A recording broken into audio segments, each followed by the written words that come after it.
The events of November 30th of 2021 undeniably changed people's lives in ways that most people could never imagine. 4 children lost their lives. Families were destroyed, and a community was terrorized. But this case is not about what happened inside of Oxford High School. This case is about what happened outside of Oxford High School.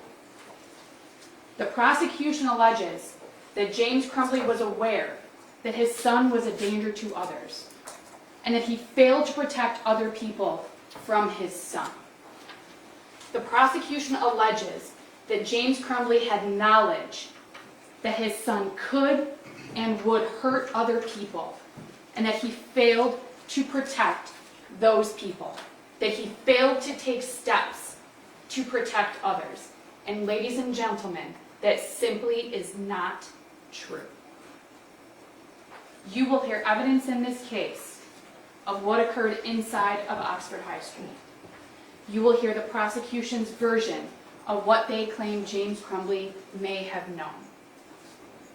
You will hear that a gun was purchased on November 26th of 2021 by James Crumbley. You will hear what kind of a gun it was. It was a handgun. You will hear how it was stored. You may hear where it was stored.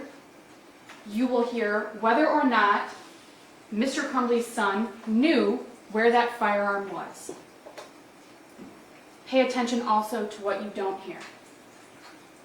Pay attention to that you won't hear that James Crumbley knew that his son knew where that firearm was. Ladies and gentlemen, James Crumbley was not aware that his son had access to that firearm. You will hear testimony that access was not allowed in James Crumbley's mind. Ladies and gentlemen, you will not hear that James Crumbley knew what his son was going to do. You will not hear that James Crumbley even suspected that his son was a danger.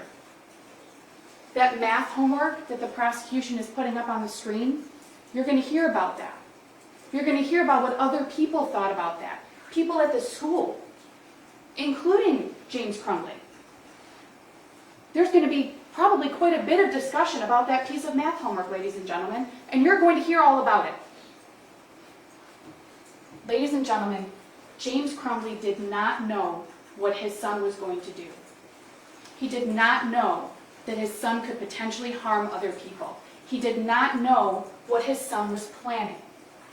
He did not purchase that gun with the knowledge that his son may use it against other people.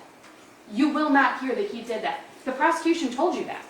The prosecution just told you you're not going to hear that. You're not going to hear that James Crumbley purchased that gun with the knowledge that his son was going to go harm other people. But what the prosecution wants you to believe, the part that's not true, is that James Crumbley knew what his son was going to do and knew that he had a duty to protect other people from his son. Ladies and gentlemen, that's not true. He didn't know. You're going to hear about James Crumbley's relationship with his son. There may be other witnesses who testify about that, about how James interacted with his son, including on the day when that math homework was shown. You're going to hear from other people. They're going to tell you, in their own words, what they observed about James Crumbley and his son, about what they observed about his son, about any concerns they may have had.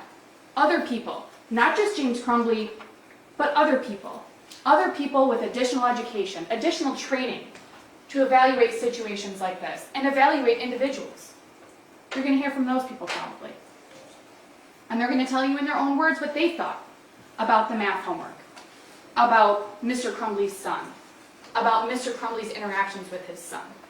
Yes, James Crumbley was a DoorDash driver. We all know that. It's been said multiple times. Ladies and gentlemen, being a DoorDash driver doesn't mean that your job is any less important to you or other people than any other job. It doesn't mean that you don't feel that you have a duty to go to work.